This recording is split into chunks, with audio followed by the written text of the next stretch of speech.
안녕하세요. 늘 채널을 재밌게 보고 있는 60대 여자입니다. 사람은 겪어봐야 알고 물은 건너봐야 안다. 제가 여러분께 보내는 사연에 이리도 적당한 속담이 있을까요? 그 아무리 현명하고 신중한 사람일지라도 어느 순간 본인이 다 이해하고 안다고 생각해서 실수를 할 때가 있죠. 주변 사람들의 객관적인 만류에도 그저 본인이 아는 것에만 집중해 결국 화를 입기도 합니다. 가만히 생각을 해보면 이럴 때 필요한 건 그런 사람을 곁에서 잡아주는 든든한 가족이나 친구도 아니고 나 자신을 정신 차리게 해주는 찬물도 아닌 것 같네요. 그저 스스로 선택한 불구덩이에 들어가서 직접 데워보고 이 길이 아니라는 걸 피부로 실감하는 게 가장 확실하고 빠른 방법이 아닌가 싶습니다. 왜냐, 저 또한 겪어봤기 때문이죠. 차별 또한 겪어보지 않았다면 제대로 공감하거나 차별받는 사람의 서러움을 알지 못합니다. 이남 이녀의 장녀, 나를 그저 살림미천에 조상님 제사상에 음식이나 준비하면 되고 저를 놀릴 주제도 안 된다는 부모님 아래에서 태어나 저와 여동생은 집은 있지만 진정한 가족은 없는 그런 처지였습니다. 아들, 딸, 아들, 딸.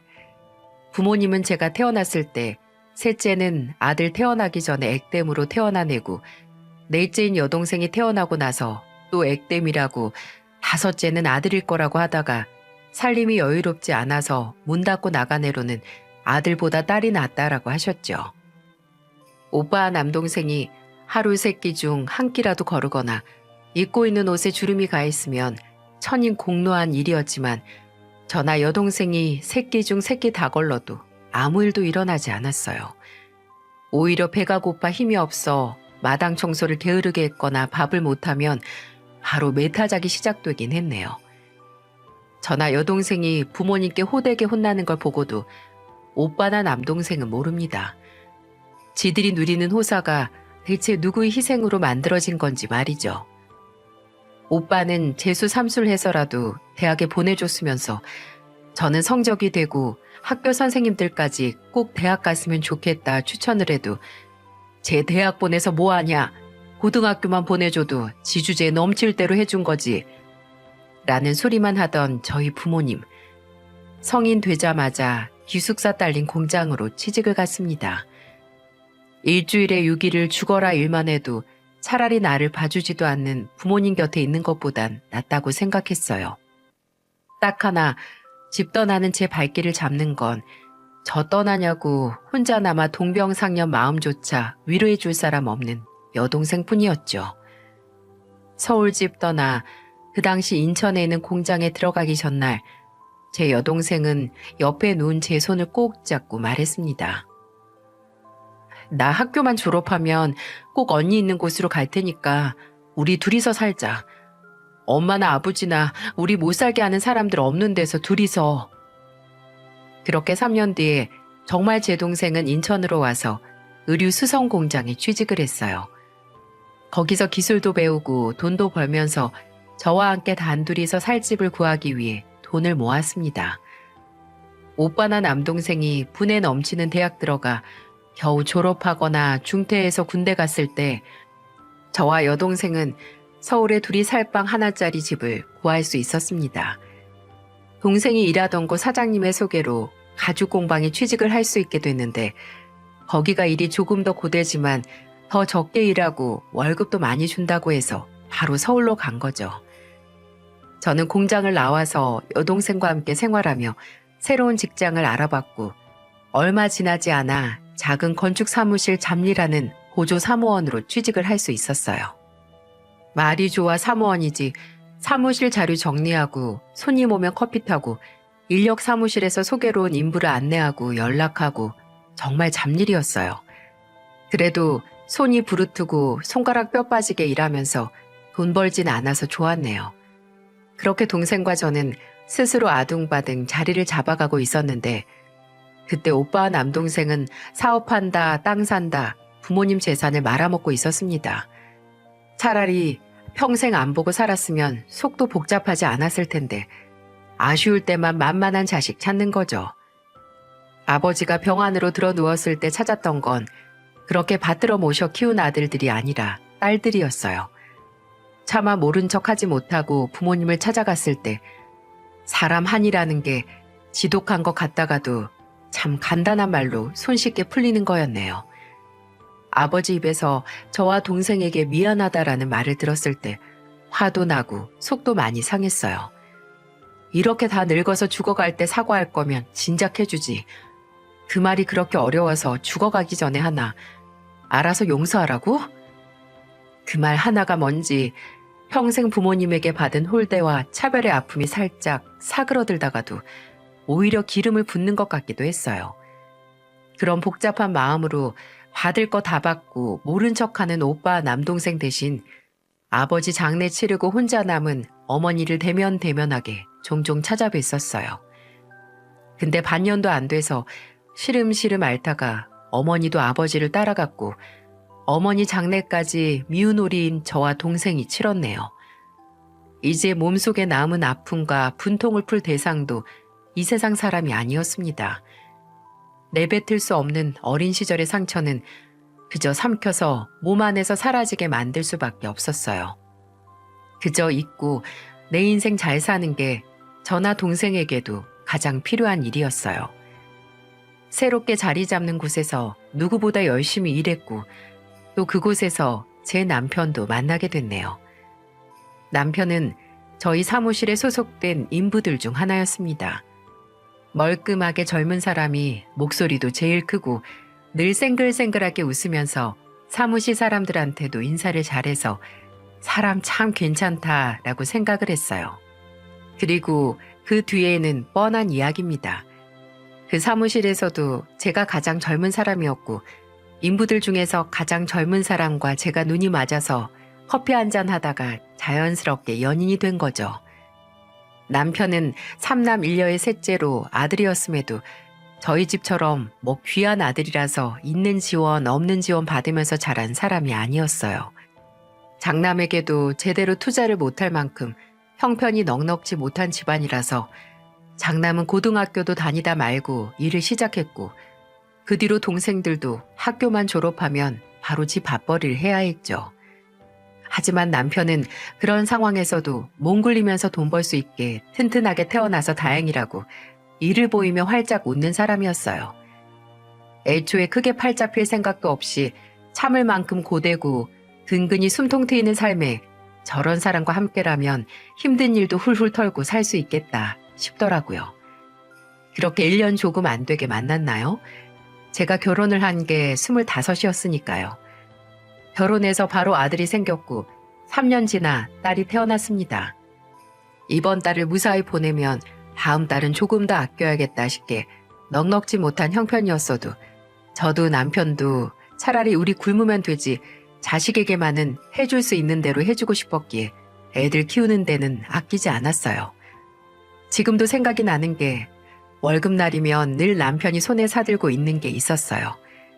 집 근처 통닭집에서 파는 빛깔 좋은 양념 통닭이었는데 요새는 뭐가 무슨 맛인지도 모를 만큼 통닭도 정말 여러 종류가 있잖아요. 근데 그때는 후라이드 아니면 양념이었는데 퍽퍽한 살이 그래도 맛있는 게 양념이어서 늘 치킨은 양념 통닭만 먹었습니다.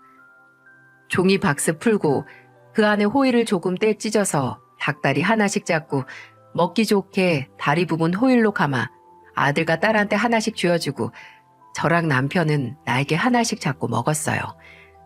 요즘은 왜 그 맛이 나는 양념 통닭은 찾기가 어려운지 이게 정말 그 통닭의 맛을 특별하게 만들어준 게 그 빨간 양념이 아니라 추억이라는 양념 때문은 아닌가 싶네요.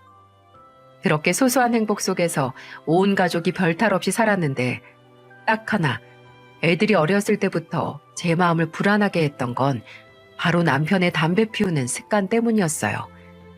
공사장에서 일하면서 꿀같이 달콤한 순간이 바로 휴식 시간에 피우는 담배라고 하던 남편.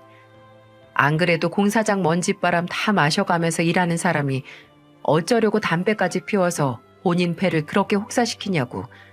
꿀같이 달콤한 휴식 시간을 원하면 차라리 쉬면서 꿀이나 퍼먹는 게 100배 낫겠다고 해도 말을 듣지 않습니다.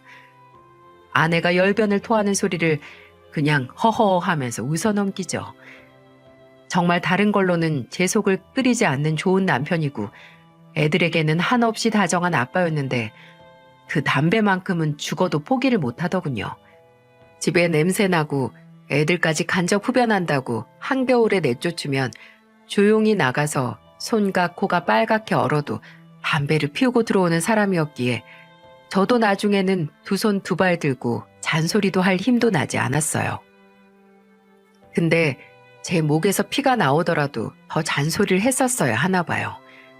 아들이 30 후반이 됐을 무렵 남편은 폐암으로 세상을 떠났습니다. 이미 알게 됐을 때는 어찌 손쓸 도리도 없이 암이 다른 장기까지 전이되어 있었기에 저도 애들도 남편을 무기력하게 보내줄 수밖에 없었죠. 남편 영정사진을 보며 그러게 왜 내 말을 안 들었냐고, 그 담배가 뭐라고 이렇게 일찍 가족들 곁을 떠나냐고 울었습니다. 그러다가 그래도 우리 남편 가는 길 가족들 두고 간다는 생각에 편히 가지도 못할까 걱정 말라고, 우리 형욱이랑 서영이는 좋은 짝 만나서 저들 가정 꾸리는 모습 내가 꼭 지켜보겠다고, 당신은 그저 하늘에서 애들 잘 봐달라고 기도했네요. 딱 2년만 있다가 갔으면 장남 결혼하는 것도 직접 봤을 텐데, 그 당시 반도체 회사에 다니던 제 아들은 아버지가 떠나고 2년 뒤에 결혼할 사람을 데려왔습니다. 저는 남편이 떠나고 한 사람의 빈자리 때문에 적적했던 우리 집에 새 식구가 온다는 소식에 기쁘기도 하고 설레기도 했어요. 그 아가씨는 뭘 좋아하냐고 물어서 해산물을 좋아한다길래 주변에 묻고 물어 좋은 일식집을 예약해서 만나기로 했어요. 며느리는 그 당시 젊은 사람들 본다던 잡지 모델이랑 인터넷 쇼핑몰, 홈쇼핑몰 모델로 활동을 하고 있었습니다. 그래서 처음 만났을 때 어찌나 팔다리도 날씬하게 길쭉길쭉하고 얼굴도 작고 피부도 하얗고 반질반질 윤이 나는 게 아주 다른 세계의 사람 같더라고요. 저렇게 하늘에서 점지해서 태어나야 모델을 하는구나 싶게 말이죠. 근데 그 천사 같은 모습 속에는 도저히 상대하고 싶지 않은 악마의 모습이 있다는 걸 처음 만나는 날 알 수 있었네요. 아들과 며느리가 먼저 식당에 도착을 했고 저는 차가 막혀서 약속 시간보다 3, 4분 정도 늦었는데, 제가 식당에 들어가면서 손을 흔들자 아들은 일어나서 저를 반겼지만 며느리는 그냥 그대로 앉아서 고개만 까딱거리더라고요. 그런데 있죠? 죄도 아니고 큰 잘못도 아닙니다. 그저 습관적으로 하는 행동을 보게 되면 부모가 제대로 가르치질 않았구나 하는 걸 알 수 있는 그런 거요. 어른이 왔는데도 일어나지도 그렇다고 말로라도 처음 뵙겠습니다 라고 먼저 인사하는 게 아니라 눈치 켜뜨고 고개만 까딱. 이게 어찌 앞으로 가족이 될지도 모르는 사람한테 하는 인사입니까? 그래도 좋은 날 처음 만나는 사람에게 뾰족한 소리 하기 싫어서 웃으면서 넘어갔는데 그 이후의 행동들이 아주 숨도 안 쉬어도 마이너스였어요. 저희가 앉은 식탁에 컵이나 앞접시, 밑반찬 같은 건 세팅이 돼 있었는데 직원이 잊었는지 물병이 없더라고요. 근데 며느리가 갑자기 어딘가로 손가락을 까딱까딱 하는 게 아니겠어요? 멀리 있는 직원을 부르는 거였습니다. 아우, 요새는 걔한테도 그렇게는 안 하죠. 그런 며느리를 보고 다가온 직원에게 며느리가 한술 더 떠서 하는 말. 저기요, 여기는 손님들이 앉아있는데 식탁에 물병이 없는 건 보이지도 않나 봐요? 우리는 음식 먹다가 목 막혀도 그냥 먹으라는 건가? 제 귀를 의심했습니다. 아니, 식당 직원이 본인 집안 머슴도 아니고 얼마나 큰 잘못을 했길래 같은 사람에게 이리 모멸감을 주나요? 제가 놀라서 가만히 쳐다보고 있자 옆에서 아들이 직원에게 사과하면서 물통 하나만 가져다 달라고 하더라고요. 근데 그 후로도 반찬을 먹어보더니 이건 짜고 이건 다네, 음식 구성이 별로네 하면서 불평만 늘어놓는 겁니다. 형욱 씨, 식당 잘못 찾아왔나 봐. 서비스도 음식도 영 엉망이네. 난 괜찮은데? 왜 그래? 어머니가 너 회 좋아한다고 해서 특별히 알아보신 식당인데. 딱히 특별한 날에 올 것은 못 되는 것 같아. 그럼 메인 메뉴가 맛있나 보네? 하는 말마다 아주 밉상인 티를 내려고 노력을 하는 것 같았네요. 말 한마디 평범하게라도 하질 않으니 이제 겉모습마저 미워 보이더라고요. 가죽으로 된 미니스커트를 입고 바짝 꼰다리도 뾰족한 하이힐 신은 발을 식탁 밖으로 빠져나오게 하고 까딱거리는 꼴도 이건 아니다 싶었어요. 대화도 하는 둥 마는 둥 이미 마음이 가지라느니 며느리에게 궁금한 것도 없었습니다. 그리고 그날 집에 돌아와서 옷을 벗기도 전에 아들에게 말했어요. 아무리 생각해도 저 아가씨는 아니다. 형우가 너 진심이니? 식당 가서 갑질이나 하고 어른 앞에서 최소한의 예의도 얻다가 팔아먹은 저런 아가씨랑 결혼이라고? 지금 얼굴 예쁘고 몸매 좋은 거? 그래, 지금은 좋겠지. 근데 결혼이 어디 젊은 날만 반짝하고 많은 거니? 길게 봐야지. 너 나중에 눈에 콩깍지 벗겨지면 그거 다 껍데기야. 오늘 본 그 식당 직원? 그 식당 직원이 겪은 모멸감 앞으로 네가 겪을 수 있어. 정신 차려 이거사. 어머니가 하는 말 다 무슨 말인지 알고 왜 그렇게 생각하시는지 너무 잘 아는데요. 진이가 첫인상이 좀 그렇긴 해요. 나도 그랬고. 돈 있는 집 외동딸로 오냐오냐 자라서 그렇긴 한데 애가 그런데 알아가면 쟤만큼 속이 어리고 착한 애가 없어요. 어머니, 제가 누구 아들인데 사람 보는 눈이 없겠어요. 저 진짜 진이 사랑해요. 진이만큼 잘 맞는 애도 없고 결혼하고 싶다는 마음 든 것도 진이뿐이라서 어머니께도 소개시켰죠. 저 한 번만 믿어주세요, 어머니. 어머니 아들 절대 어머니 실망시키지 않을 테니까요. 얘가 어쩌려고 나한테 이렇게 호언장담을 하나 싶더라고요. 이미 눈빛에서 제 말을 들어먹을 생각이 하나도 없더라고요. 제가 너 이 결혼하면 나 결혼식장 안 간다. 너 안 본다. 으름장을 놔도 안 그럴 거 안다고 우리 어머니가 어떻게 장남 결혼식에 안 오냐고 그냥 애교만 부리네요. 저런 속 없는 놈. 지가 왜 며느리에게 마음이 갔는지 며느리가 연애할 때 지한테 얼마나 잘하고 애가 착한지 술술술 늘어놓기 시작하는데 이미 첫인상이 완전히 나락으로 간 제게는 소기의 경일기밖에 아니었죠. 사랑 앞에 눈이 뒤집힌 아들은 엄마인 제가 봐도 이건 손을 쓸 수 없이 그저 지가 살아봐야 알겠다 싶어서 마음대로 하라고 했습니다.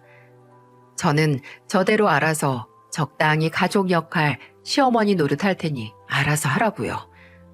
제 찜찜한 허락이 떨어지자마자 아들은 본격적으로 결혼 준비를 했는데 신혼집 구하는데 조금 애를 먹더라고요. 돈 많다고 하던 며느리 집에서는 뭐 집은 남자가 하는 거라고 예물 예단 혼수만 한다고 해서 제가 조금 보태준 돈과 지가 모은 돈 합쳐서 신혼집을 알아보러 다니는데 앞으로 아들이 모시고 살 며느리 눈이 어찌나 높든지 평수가 좋으면 동네가 별로고 동네가 좋으면 평수가 마음에 안 든답니다. 그러다가 문득 제가 살고 있는 집에서 같이 살면 어떨까 싶더라고요. 딸이 테니스 선수를 하다가 지방 체육센터 코치로 일하게 되는 바람에 일찍 지방에서 독립해서 살고 있고 이제 아들도 결혼해서 나가 산다고 생각하니 저도 불안해졌었거든요. 혼자 36병짜리 집에 혼자 살면 괜히 더 공허하고 적적할 테고 애들만 괜찮다면 남은 방 2개 다 내어주고 같이 살면 제 마음도 놓일 것 같았고요. 아들이야 며느리가 좋다면 좋다고 할 게 빤해서 저는 며느리를 따로 불러서 차나 한잔 하면서 제안을 했습니다. 결혼하고 바로 시어머니랑 같이 살면 분명 네가 불편하긴 할 거다. 근데 나도 괜히 시집살이 하려고 이런 말 꺼내는 건 아니란다. 다 같이 가족으로서 서로 돕고 사람 사는 냄새도 나면서 사는 게 어떨까 싶어서 하는 말이야. 절대 너한테 강요하는 것도 아니고 의견을 물어보는 거니까 편하게 생각해보면 좋겠구나. 저는 당장 같이 살아야 한다고 한 게 아니었어요. 나는 이런 생각인데 너는 어떠니? 잘 생각하고 기면 기다 아니면 아니다 라고 말해주길 바랐습니다. 근데 제 말에 며느리가 누나를 굴리며 뭐라고 대답했는지 아시나요? 제가 그 말을 어떻게 믿어요? 제 주변 사람들 다 시어머니가 시자 들어가는 짓 안 한다. 손에 물 한 방울 안 묻힌다 하고 데려가서 지금은 다 고생해요. 어머님 말 뜻은 알겠는데 솔직히 어머님도 완전 시집살이 안 한다고 100% 확신은 못 하실걸요? 그리고 시부모님 모시고 사는 여자들은 빨리 늙는데요. 가족은 뭐 명절이나 가족 행사나 가끔 보는 게 더 애틋해진다고 하니까 그냥 적당한 거리를 유지해 어머님. 저 어머님 오래 보고 싶어요. 이게 과연 저를 오래 보고 싶은 애가 할 소린가요? 혀에 브레이크가 달리지 않은 것처럼 거침없이 말을 하는 며느리를 보며 이제 화가 난다기보다 참으로 신기하고 헛웃음이 다 나오더군요. 저는 어처구니 없는 것처럼 웃으며 그냥 그래, 네 뜻 알겠다고. 나는 그래도 너에게 믿음을 먼저 주려고 했는데 너한테는 그게 보이지도 들리지도 않나 보다. 알겠다 라고 했습니다. 지 살던 대로 행동하는 남의 집 딸이 밉다기보단 그저 본질은 보지 못하는 제 아들 녀석이 그렇게 밉더라고요. 그래도 결혼식 날 눈물이 납디다. 지 엄마 속도 모르고 양가 부모님께 인사하는 자리에서 턱시도 멀끔하게 입고 제게 인사를 하고 고개를 들며 입술을 꽉 깨물고 눈물 한 방울 툭 흘리는 모습을 보며 저도 울고 말았습니다. 어쩌면 그 눈물은 앞으로 펼쳐질 지독한 가시밭과 같은 아들의 결혼 생활을 미리 슬퍼해서 흘린 눈물일 수도 있겠네요. 결혼하고 나서 어차피 며느리에게는 안부 연락 같은 건 꿈도 꾸지 않았습니다. 바라지도 않았고요. 근데 이상하게 아들에게도 연락이 잘 오지 않더라고요. 뭐 서로 얼굴만 보고 있어도 절로 시간이 흐르는 신혼생활이라서 저는 생각이 안 나나 보다 했어요. 근데 아들의 신혼 근황은 생각지도 못한 곳에서 들을 수 있었어요. 지방에서 사는 딸에게서 전화가 오더라고요. 엄마, 혹시 오빠하고 요새 만났어요?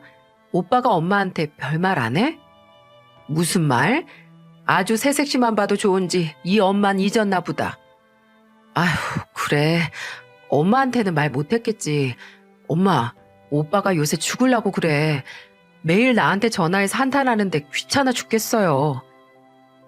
이게 다 무슨 소린가 했습니다. 알고 보니 아들이 결혼 후에 제게 별말이 없었던 건 다 말하지 못한 사정이 있었기 때문이었네요. 새언니가 오빠한테 결혼하고 나서 바로 뭐 앞으로 서로 지켰으면 하는 규칙 같은 걸 읊었나 봐요. 뭐 애는 낳으면 체형 변하니까 모델 생명 끝장이니까 절대 안 낳을 거라고 하고 본인은 평생 밥도 안 지어봤으니 집밥 바라지 말라고 아침은 그냥 그러고 점심은 회사에서 먹으면 되고 저녁은 배달시켜 먹거나 반찬 사다 먹자고 했대. 근데 새언니 결혼하고 일도 그만뒀다고 하지 않았어요? 그 얘기를 듣는데 머리가 어질했는데 또 어떻게 생각하면 아들이 지 무덤 파서 들어간 격이라 뭐라 할 말이 없는 겁니다. 며느리 어처구니 없는 선언에 대한 이야기를 듣고 얼마 후 아들이 회사 퇴근하고 저녁을 같이 먹자고 집에 들렀어요. 며느리는 뭐 저녁에 친구들 모임 있다고 늦는다고 그날은 제 집에서 같이 밥 먹고 간다는 겁니다. 딱 봐도 결혼식 날보다 살이 빠져 보이는데 아들은 제가 다 알고 있다는 것도 모르고 그 몰골로 앉은 자리에서 밥 3공기나 뚝딱 비우더군요. 그 모습을 보며 혀를 끌끌 차면서 말했습니다. 삼시세끼 집에서 못 먹으니 엄마 집에 와서 먹니? 요즘 저녁에는 뭐 시켜서 먹어? 네? 엄마 앞에서 머리 굴리지 마라. 서영이한테 들었어. 진이가 뭐 선언인지 뭔지 했다며? 아휴, 그래. 앞으로 어떻게 할 거니? 아, 박서영, 진짜 무슨 말을 못하겠네. 걱정 마세요. 이게 다 결혼하고 부부로서 의견 맞춰 나가면 될 일이죠. 근데 우리 어머니 집밥 너무 맛있다. 내가 이걸 몇 달이나 못 먹고 산 거야. 아들은 애써 괜찮겠거니 낙관적인 모습만 보여주는 것 같았지만 며느리는 명절에 집에 왔을 때도 지가지 친정에서 신혼집에서 하는 것 그대로 행동을 했습니다. 가족들 다 같이 음식 준비하고 상 닦고 식사 준비하는데 며느리만 멀뚱거리면서 천치처럼 지나다니는 겁니다. 그래, 차라리 음식에는 손대지 마라. 재료값이 얼만데 제 손에 맡겼다가 버리는 수가 있으니 하고 나중에 다 먹고 나서 설거지는 할까 싶었어요. 진이야, 너 오늘 와서 많이 먹었으면 설거지 정도는 할 수 있지 않니? 네? 설거지요? 아우, 저 못해요, 어머님. 이거 손톱 네일 한 지 아직 하루밖에 안 돼서 자리도 못 잡았고요. 또 손에 세제 자주 묻히면 손이 금방금방 터서 거칠거린단 말이에요. 그저 되도 않는 변명만 늘어놓던 며느리에게 한 소리 하려고 하는데 뒤에서 딸이 나타나서 무서운 얼굴로 말하더군요. 언니, 그거 진짜 웃기는 소린 거 알죠? 네일이나 세제야 고무장갑 끼면 하면 될 일이고 언니가 안 먹은 그릇들만 있는 설거지거리 하라는 것도 아니잖아요.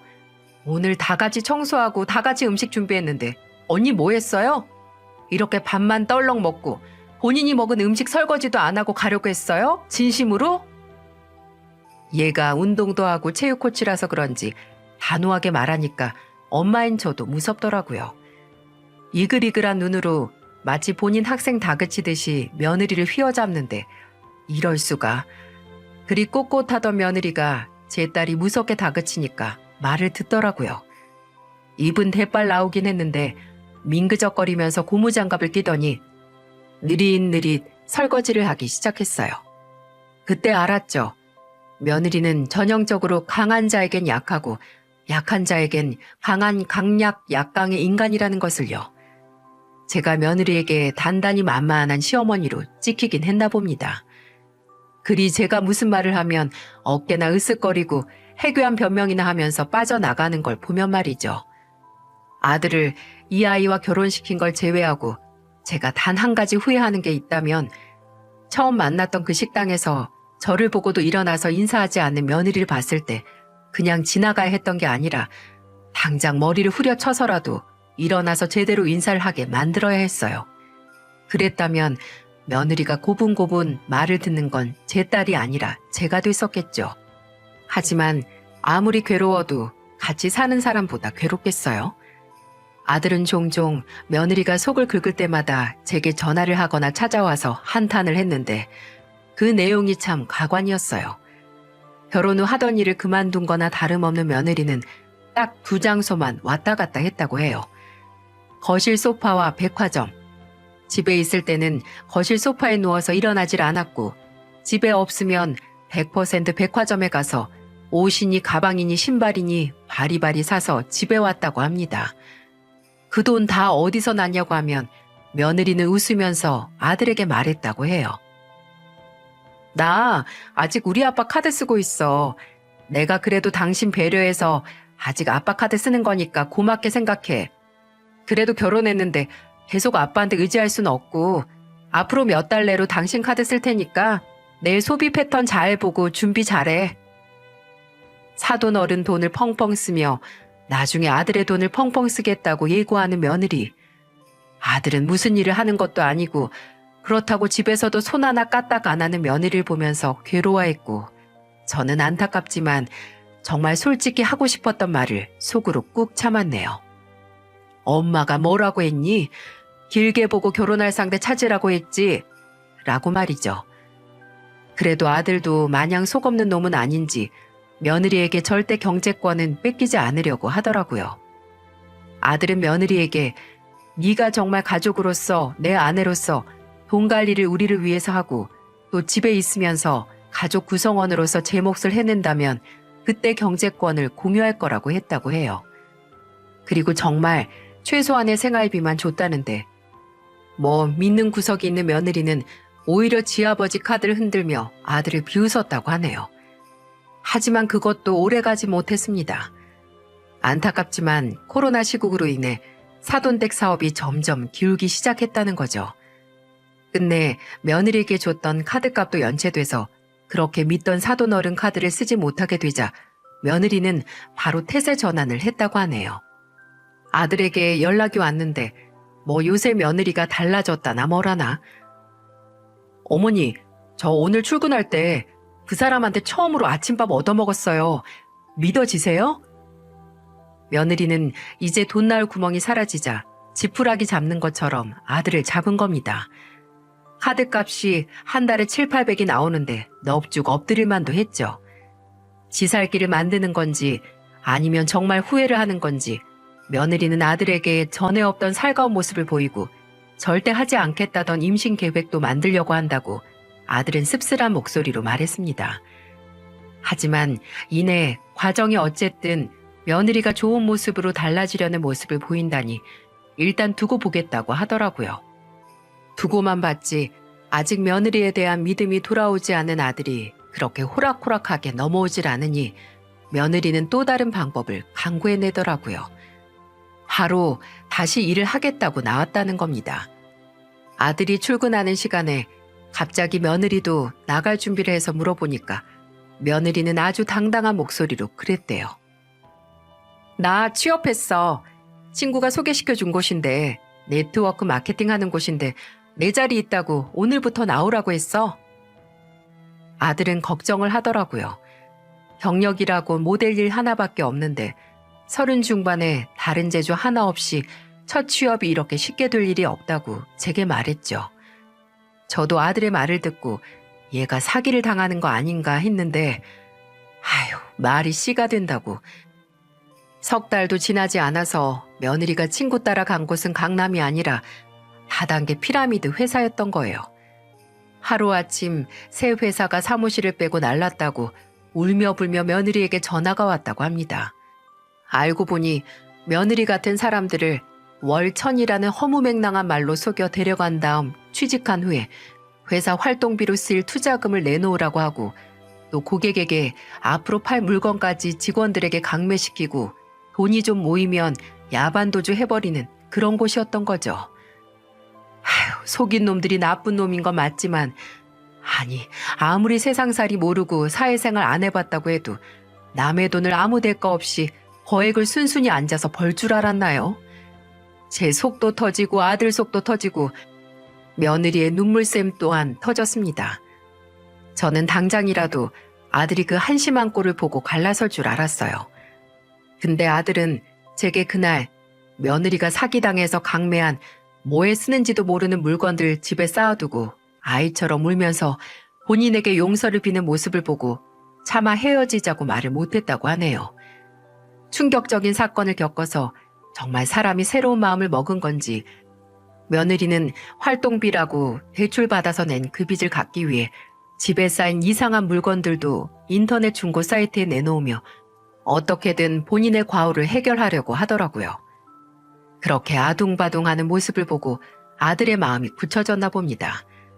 아들은 제게 전화해서 요새 며느리가 어떻게든 대출을 갚기 위해 물건을 팔려고 하는 모습과 본인에게 미안한지 집안일도 완벽하게 해놓으려는 걸 보고 정말 마지막으로 며느리에게 기회를 주고 며느리가 진 빚도 부부로서 함께 갚아 나가고 싶다는 말을 하더군요. 이렇게 제가 뒤돌면 빚더미에서 무슨 선택을 할지도 모르고 또 잘못 없고 실수 없는 사람이 어디 있겠어요. 정말 마지막 기회를 줬을 때 사람이 달라질 수 있는 거니까 엄마, 나 그 사람 딱 한 번만 더 믿어보려고요. 미우나 고우나 예전에 좋았던 감정은 쉽게 사라지지 않나 봅니다. 사랑이 뭐고 감정이 뭔지 그날 아들의 전화를 끊고 가만히 생각을 했어요. 어쩌면 며느리도 제대로 사람 노릇하고 살 배움을 받지 못하고 그저 오냐오냐 살다가 이 지경이 된 건 아닌가. 무조건 받아주고 다 해주는 부모가 좋은 부모도 아니고 어렸을 때 제대로 된 교육을 받지 못했다면 이제라도 사람들 기회를 얻는다면 그게 사람 목숨 하나 살리는 건 아닌가 싶었어요. 그래서 고민 끝에 아들에게 다시 전화를 했습니다. 그 주 주말이 며느리 생일이라는 게 기억이 나더라고요. 사람이 새 출발하는데 그래도 가족의 응원 정도는 받아야 하는 게 아닐까 싶어서 생일상 차려놓을 테니 며느리를 데리고 오라고 아들에게 일러줬어요. 그래서 물에서 나는 거 좋아하는 애를 위해 아침에 수산시장 가서 해물탕 재료도 사고 꼬막이 싸고 싱싱해서 무침을 하려고 좀 샀어요. 이제라도 정신 차리고 잘 살라고 염원을 담아 음식을 만들어 나가니 어느새 초인종이 울리고 아들과 며느리가 왔네요. 식탁을 빼곡히 덮은 음식을 보며 며느리에게 생일 선물은 준비 못했고 그냥 맛있는 밥 배부르게 먹고 힘내라고 말해줬어요. 그랬더니 며느리는 목이 메는지 한참 말을 잇지 못하다가 힘겹게 입을 열더라고요. 감사합니다. 저 이제 정말 정신 차리고 뭐든 열심히 할게요. 이 사람한테도 잘하고 어머님한테도 가족으로서 며느리로서 잘할게요. 양손에 숟가락 젓가락 잡고 어찌나 공격적으로 먹던지 나중에는 큰 밥그릇 달라고 해서 줬더니 거기에 밥이랑 꼬막 무침이랑 참기름 넣고 시원하게 비벼서 먹더군요. 그래도 그 모습을 보고 며느리와 아주 미세하게나마 가까워졌다고 생각을 했는데 배부르게 먹은 애들 집에 보내고 이틀이 지났을 때 며느리에게서 전화가 한 통 왔습니다. 아들과 며느리가 결혼을 하고 며느리가 제게 먼저 전화를 한 건 정말 손에 꼽을 일이라서 의아하기도 했고 또 얘가 잘 한다더니 안부 연락이라도 하는 건가 싶어서 받았어요. 근데 휴대폰 너머로 들리는 며느리의 목소린 도저히 안부 연락을 하는 사람의 목소리로 들리지 않았어요. 어머님, 저 이거 어떻게 책임지실 거예요? 저 어제 식중독으로 병원 다녀왔는데 아무리 생각해도 탈이 났을 음식이 어머님 꼬막 무침밖에 없어요. 얘가 이게 무슨 소리냐? 그 꼬막 무침 너 말고 나도 먹고 형욱이도 먹었잖니. 진짜 문제가 있었으면 너뿐만 아니라 나나 형욱이도 탈이 났었어야지. 제가 제일 많이 먹었잖아요. 어머님 음식 먹고 이렇게 됐는데 미안하지도 않으세요? 저 이제 곧 모델 일도 새로 시작하려고 준비하고 있었는데 어떻게 책임지실 거냐고요? 모델 다시 한다던 애가 그날 밥을 아주 대접으로 먹고 갔니? 괜히 더 열내지 말고 너 나한테 이렇게 전화해서 이러는 이유가 뭐야? 뭘 원해서 이 난리를 부리는 거야? 어머님 때문에 식중독 걸려서 저 지금 너무 힘들고 몸에 두드러기까지 나서 한동안 모델링 못하게 생겼어요. 당장 모델링만 해도 달에 몇백은 벌 수 있었는데 어머님 때문에 그거 다 물 건너갔으니까 저 딱 1,000만 원만 보내주세요. 계좌 보내드릴게요. 딱 1,000만 원?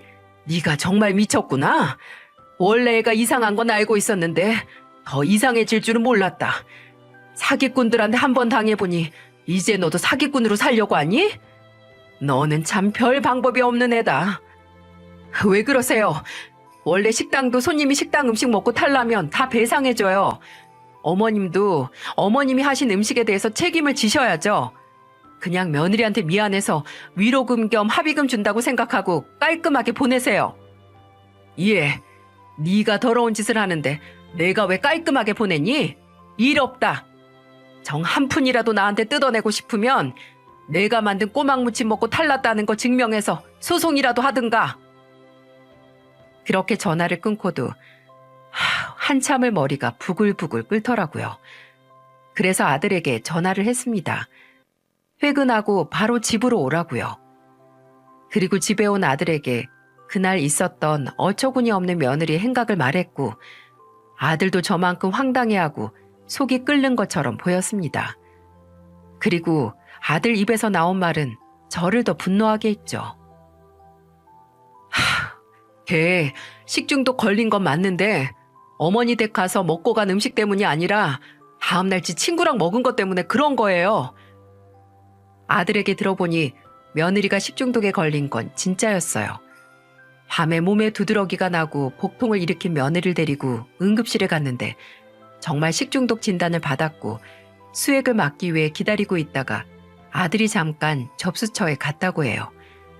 그리고 다시 돌아오는데 며느리가 누군가와 전화 통화를 하고 있었다고 합니다. 너도? 야, 나도 지금 응급실이야. 밤에 토하고 화장실 들락날락하고 난리도 아니었어. 온몸에 울퉁불퉁 뭐 나고. 맞네. 그거네. 샐러드랑 김밥. 샐러드에 계란 들어있던 거. 야, 내가 그랬잖아. 좀 가려고 하는지 냄새 난다고. 아들은 그 얘기를 잠깐 들었을 때는 별 생각이 없었는데 근데 그걸 제게 돈을 뜯어내려는 수단으로 쓰였다는 걸 알게 되자 아들은 정말 몸을 부들부들 떨면서 화를 주체하지 못했어요. 더 이상 못 참겠다. 내가 등신이지라고 하며 제게 걱정 말라고 그 여자 해결한다고 하고 집을 나갔어요. 행여 아들이 홧김에 무슨 일이라도 저지르지 않을까 걱정했는데 다음날 다시 돌아온 아들은 지치고 까칠한 얼굴로 말했습니다. 이혼하자고 했어요. 너같이 답 없는 여자랑 도저히 못 살겠으니까 그만하자고. 그랬더니 뭐라고 했는지 아세요? 아들은 분통하다는 듯이 전날 며느리에게 가서 했던 대화를 제게 설명해 주더군요. 몸짓 손짓 다 해가면서 제게 본인이 얼마나 억울하고 어이없고 화가 났는지 말하는데 그런 아들의 모습은 처음이었어요. 아들이 며느리에게 이혼을 통보하자 지 뜻대로 안 되는 거라 며느리는 바로 말을 바꿨다고 해요. 아니, 나도 처음에는 꼬막 무침인 줄 알았어. 그런 거 원래 잘 상하잖아. 근데 몸에 두드러기 때문에 한동안 모델 복귀도 못한다고 생각하니까 순간 욱해서. 웃기는 소리 좀 하지 마. 내가 바본 줄 알아? 너 병원에 있을 때 그날 만난 네 친구랑 하는 전화 다 들었어. 너 처음부터 니들이 처먹은 김밥이랑 뭐 샐러드? 그거 때문이라는 거 알았잖아. 그리고 뭐 모델? 야, 나 너랑 결혼하고 7kg 빠졌을 때 너는 7kg 쪘잖아. 할 생각도 없이 4살 가져간 거나 다름없는 애가 무슨 복귀야? 거짓말을 덮기 위해 한 거짓말조차 탄로난 며느리는 주특기인 궤변을 늘어놨다고 하네요. 여보, 내가 진짜 너무 급해서 그랬어. 당장 대출은 갚아야 하는데 당신이 그거 당장 못 갚아준다고 했잖아. 물건을 내놔도 안 팔리고 나도 숨통 막혀서 죽을 것 같았단 말이야. 그냥 이렇게라도 하면 한 번 던지면 어머님도 나 도와주실지 모르니까 내가 실수했어. 진짜 벼랑에 내몰린 거나 다름없어서 뭐든 해야 했단 말이야. 벼랑에 내몰렸다고 가족들 마음 가지고 장난치고 사기를 쳐? 너 그거 공갈 협박이나 다름없어. 진짜 내 생에 가장 후회되는 게 너 만나서 결혼한 거야. 벼랑에 내몰렸으면 이제 혼자 떨어질 생각이나 해라. 너 믿고 기회 준 가족 희생양으로 만들 생각하지 말고. 아들은 며느리와 마지막으로 나눈 대화를 제게 설명하며 끝내 고개를 숙였어요. 그리고 마른 손으로 연신 피곤해 보이는 얼굴을 쓸며 다시 입을 열었고요. 진짜 홀린 기분이에요, 어머니. 애초에 만나서도 결혼해서도 안 됐는데 왜 이렇게 당하고서야 알았는지 제 자신이 너무 한심하네요. 저는 그때 아들을 탓하는 말이나 아니면 위로를 건네지 않았습니다. 그저 아들이 스스로 본인의 잘못된 선택을 곱씹는 걸 바라봤어요. 아들은 그렇게 이혼을 했고 결혼 생활도 길지 않고 아이도 있는 게 아니라서 이혼 과정이 복잡하진 않았어요. 아들도 별 문제 없다고 하는데 제가 보기엔 며느리였던 애가 꽤 귀찮게 매달린 것 같더라고요. 나중에 이혼하고 혼자 빚더미에 앉은 그 애는 아들 말로는 친정으로 갔고 신용불량자가 됐다 하더라 라는 게 마지막 소식이었네요. 아들의 결혼은 1년 반 만에 끝났지만 기간이 짧다고 해서 상처가 작은 건 아니었어요. 아들은 한때 사랑했던 여자가 그립고 혼자가 된 게 외롭다기보다는 그저 본인이 과거에 했던 잘못된 선택에 대한 자책감 때문에 힘들어했어요. 하지만 전 그런 아들의 모습이 오히려 이혼이란 과정을 실패로 만들지 않는다는 생각이 드네요. 이혼을 했다고 실패를 한 게 아니라 이혼을 함으로써 그 희생을 하고 교훈 하나 얻지 못하고 나중에 같은 실수를 반복하는 게 이혼을 실패로 만드는 길이니까요. 한때는 제 말을 듣지 않고 고집부리다 시간 낭비, 감정 낭비하고 상처까지 얻은 아들을 생각하면 한숨만 나왔어요. 근데 이혼 후에 신혼집을 정리하고 제 집에 들어와 사는 아들이 점점 스스로 회복을 해 나가는 모습을 보면서 그런 생각을 했네요.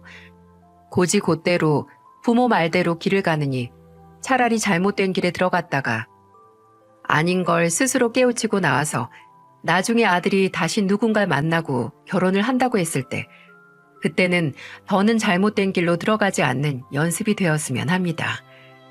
이렇게 보면 부모가 하는 일은 손가락으로 방향을 제시해 주는 게 아니라 아둥바둥하며 실수와 실패를 거듭하다 잠시 쉴 곳이 필요한 자식들에게 편히 쉴 수 있는 안식처가 아닌가 싶네요.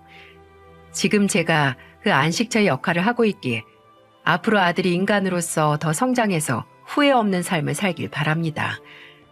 구구절절 긴 이야기를 들어주셔서 참으로 감사합니다. 여러분들도 실패해서 교훈을 얻고 같은 실수는 하지 않으며 후회를 하더라도 다시 새로운 길을 찾길 바랍니다.